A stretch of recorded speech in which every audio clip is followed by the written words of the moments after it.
चलिए जानते हैं छत्तीसगढ़ की 25 बड़ी खबरों को सिर्फ 10 मिनट में। लेकिन उससे पहले वीडियो को लाइक और चैनल को सब्सक्राइब जरूर करें। रजनीश सिंह बने हाईकोर्ट बार एसोसिएशन के अध्यक्ष। छत्तीसगढ़ हाईकोर्ट बार एसोसिएशन के 2026-2028 सत्र के चुनाव में अध्यक्ष पद पर एडवोकेट रजनीश सिंह बघेल ने 137 मतों से जीत दर्ज की। उन्होंने सीनियर एडवोकेट राजीव श्रीवास्तव को पराजित किया। सचिव पद पर अनिल त्रिपाठी निर्वाचित हुए, जबकि वरिष्ठ उपाध्यक्ष गौतम खेत्रपाल और महिला उपाध्यक्ष मांडवी भारद्वाज चुनी गईं। गुरुवार को हुए मतदान में 1418 में से 1213 अधिवक्ताओं ने वोट डाला, जो 85.54% रहा। 17 पदों के लिए 61 प्रत्याशी मैदान में थे। शुक्रवार सुबह मतगणना शुरू हुई और देर शाम परिणाम घोषित हुए। नतीजों के बाद अधिवक्ताओं ने ढोल ताशों के साथ जश्न मनाया।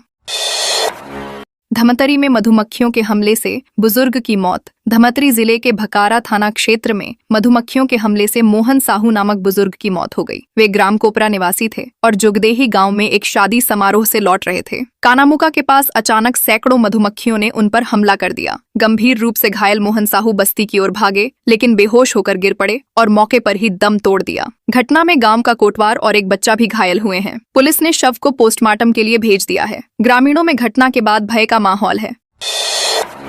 दुकान विवाद में दुकानदार को लात घूंसों से पीटा। भिलाई के एमपीईबी चौक पर दुकान लगाने को लेकर विवाद में दुकानदार रामगिरी गोस्वामी की पिटाई कर दी गई। और है कि भाजपा नेता चंद्रहास गिरी गोस्वामी और उनके साथियों ने उनके साथ मारपीट की। घटना जामुल थाना क्षेत्र की है और इसका वीडियो भी सामने आया है। बताया गया कि रूखड़नाथ मंदिर के पास दुकान हटाने को लेकर विवाद बढ़ा। रामगिरी ने महाशिवरात्रि मेले के बाद दुकान हटाने की बात कही थी, लेकिन बात हाथापाई तक पहुंच गई। वीडियो वायरल होने के बाद पुलिस ने दोनों पक्षों के खिलाफ मामला दर्ज कर जांच शुरू कर दी है। भाजपा सांसद भोजपुरी गायक मनोज तिवारी मैनपाट में हुए हैरान। मनोज तिवारी मैनपाट महोत्सव 2026 में शामिल हुए और यहां की प्राकृतिक विशेषताओं को देखकर आश्चर्य जताया। उन्होंने कहा कि यहां पानी उल्टी दिशा में बहता प्रतीत होता है और न्यूट्रल गाड़ी ऊपर चढ़ जाती है। मुख्यमंत्री विष्णुदेव साय के साथ वे रायपुर से अंबिकापुर पहुंचे। पत्रकारों से बातचीत में उन्होंने कहा कि मैनपाट में शिमला से भी बेहतर पर्यटन की संभावनाएं हैं। उन्होंने इसे छत्तीसगढ़ का शिमला बताते हुए कहा कि यहाँ पर्यटन विकास की अपार क्षमता है। पहले दिन वे सांस्कृतिक कार्यक्रम और शुभारंभ समारोह में शामिल हुए।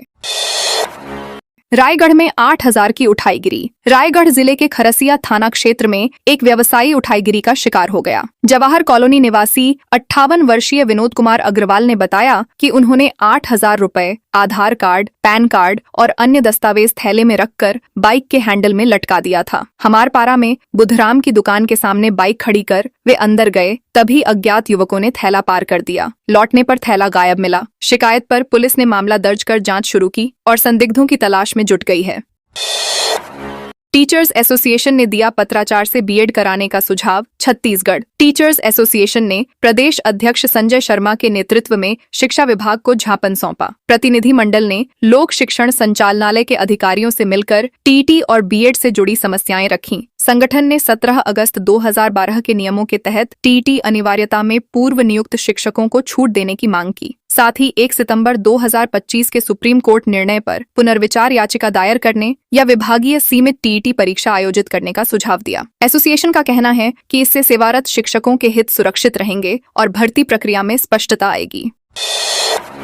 17 किलो गांजे के साथ अंतर्राज्यीय तस्कर गिरफ्तार। रायपुर रेलवे स्टेशन पर पुलिस ने 2 अंतर्राज्यीय तस्करों को 17 किलो 949 ग्राम गांजे के साथ गिरफ्तार किया। आरोपी ओडिशा से गांजा लाकर उत्तर प्रदेश ले जा रहे थे। गुरहियारी पुलिस को मुखबिर से सूचना मिली थी, जिसके बाद आरपीएफ के साथ प्लेटफार्म नंबर 7 पर घेराबंदी की गई। पकड़े गए आरोपियों की पहचान राघवेंद्र सिंह और झम्मन सिंह के रूप में हुई। उनके पास से 3 मोबाइल फोन भी जब्त किए गए। जब्त सामग्री की कीमत करीब 9.27 लाख रुपए आंकी गई है। दोनों पर एनडीपीएस एक्ट के तहत कार्रवाई की गई है।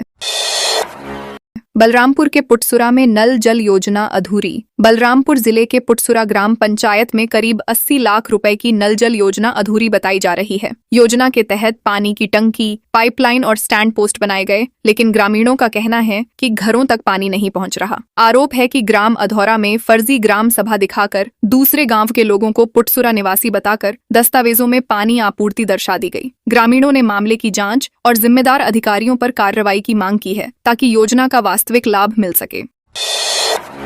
एमसीबी जिले में साउंड सिस्टम पर प्रतिबंध। मनेंद्रगढ़ सहित एमसीबी जिले में हाई स्कूल और हायर सेकेंडरी परीक्षाओं को देखते हुए कलेक्टर राहुल वेंकट ने साउंड सिस्टम पर पूर्ण प्रतिबंध लगाया है। परीक्षाएं 20 फरवरी 2026 से 18 मार्च 2026 तक प्रस्तावित हैं। आदेश के बाद सिटी कोतवाली में डीजे संचालकों की बैठक हुई, जिसमें एडिशनल एसपी पुष्पेंद्र नायक और थाना प्रभारी दीपेश सैनी मौजूद रहे। अधिकारियों ने बताया कि तेज आवाज की शिकायतें मिल रही थीं। छात्रों की पढ़ाई में बाधा न हो, इसलिए ध्वनि प्रदूषण रोकने के सख्त निर्देश दिए गए हैं। उल्लंघन पर कानूनी कार्रवाई की चेतावनी दी गई है। बीजापुर के ताड़पाला हिल्स में सुरक्षा बलों की कार्रवाई। बीजापुर जिले के उसूर थाना क्षेत्र अंतर्गत ताड़पाला हिल्स में सुरक्षा बलों ने नक्सल विरोधी अभियान के तहत बड़ी कार्रवाई की। संयुक्त सर्च ऑपरेशन में जमीन में छिपाकर रखी गई भारी मात्रा में विस्फोटक सामग्री और आईईडी बरामद किए गए। अभियान में सीआरपीएफ की 196वीं बटालियन और कोबरा 204 की टीम शामिल रही। 2 अलग अलग स्थानों पर प्लास्टिक और लोहे के ड्रमों में विस्फोटक व दैनिक उपयोग का सामान छिपाकर रखा गया था। सुरक्षा बलों ने 6 नक्सली स्मारकों को भी ध्वस्त किया। बरामद आईईडी को सुरक्षित तरीके से निष्क्रिय किया गया। पुलिस के अनुसार क्षेत्र में लगातार सर्च ऑपरेशन जारी रहेगा। राजनांदगांव में दहशत फैलाने वाले 7 आरोपी गिरफ्तार। राजनांदगांव पुलिस ने चार्ली गैंग का पर्दाफाश करते हुए मुख्य आरोपी शिवम सिन्हा उर्फ चार्ली समेत 7 बदमाशों को गिरफ्तार किया है। आरोपियों के पास से 2 पिस्टल, 2 देशी कट्टे और 1 जिंदा कारतूस बरामद हुआ। कार्रवाई चिखली चौकी और साइबर सेल की संयुक्त टीम ने की। सूचना मिली थी कि शंकरपुर क्षेत्र के डब्बा मैदान कब्रिस्तान के पास आरोपी हथियार लहराकर लोगों को डरा रहे हैं। पुलिस ने घेराबंदी कर सभी को पकड़ लिया। पूछताछ में खुलासा हुआ कि हथियार मध्य प्रदेश के धार बड़वानी क्षेत्र से खरीदे गए थे। आरोपियों के खिलाफ आर्म्स एक्ट के तहत कार्रवाई की गई है। छत्तीसगढ़ में ड्राई मौसम, तापमान 2-3 डिग्री बढ़ा। छत्तीसगढ़ में मौसम पूरी तरह शुष्क बना हुआ है और ठंड का असर कम हो रहा है। पिछले 4-5 दिनों में औसत तापमान में 1 से 2 डिग्री सेल्सियस की बढ़ोतरी दर्ज की गई। पिछले 24 घंटों में रायपुर का अधिकतम तापमान 32.5 डिग्री सेल्सियस और अंबिकापुर का न्यूनतम 9 डिग्री सेल्सियस रिकॉर्ड हुआ। रायपुर, बिलासपुर, दुर्ग, जगदलपुर और पेंड्रा में दिन का तापमान सामान्य से 2-3 डिग्री अधिक रहा। फिलहाल कोई सक्रिय मौसम प्रणाली नहीं है। मौसम विभाग के अनुसार अगले 7 दिनों तक ऐसा ही ट्रेंड जारी रहेगा। कुछ इलाकों में सुबह हल्की धुंध छाने की संभावना है। हाई कोर्ट बार एसोसिएशन चुनाव। Chhattisgarh high court bar association के 2026-2028 सत्र के चुनाव परिणाम शुक्रवार को घोषित हुए। अध्यक्ष पद पर एडवोकेट रजनीश सिंह ने राजीव श्रीवास्तव को 137 वोटों से हराया। सचिव पद पर अनिल त्रिपाठी विजयी रहे। वरिष्ठ उपाध्यक्ष गौतम खेत्रपाल और महिला उपाध्यक्ष मांडवी भारद्वाज चुनी गईं। 1418 पंजीकृत मतदाताओं में से 1213 ने मतदान किया। 17 पदों के लिए 61 उम्मीदवार मैदान में थे।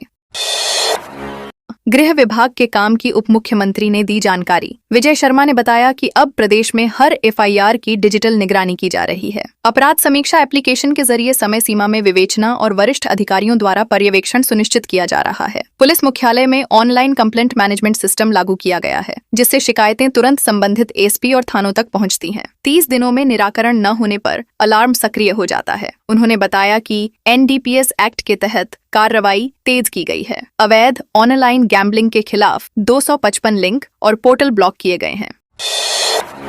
ड्यूटी करने वाले 36% जवानों के फेफड़ों में संक्रमण। रायपुर, दुर्ग, भिलाई और बिलासपुर के व्यस्त चौराहों पर PM 2.5 का स्तर औसतन 200 माइक्रोग्राम प्रति क्यूबिक मीटर और PM 10 का स्तर 527 तक पाया गया, जो WHO मानकों से कई गुना अधिक है। ट्रैफिक पुलिस जवान प्रतिदिन 10 घंटे ड्यूटी करते हैं। विशेष जांच में 159 जवानों का पल्मोनरी फंक्शन टेस्ट किया गया, जिसमें 36% को सांस संबंधी दिक्कत पाई गई। कई जवानों ने टेस्ट कराने से परहेज भी किया। विशेषज्ञों का कहना है कि वाहनों का धुआं और धूल प्रदूषण की बड़ी वजह है। स्वास्थ्य जांच नियमित कराने की सलाह दी गई है।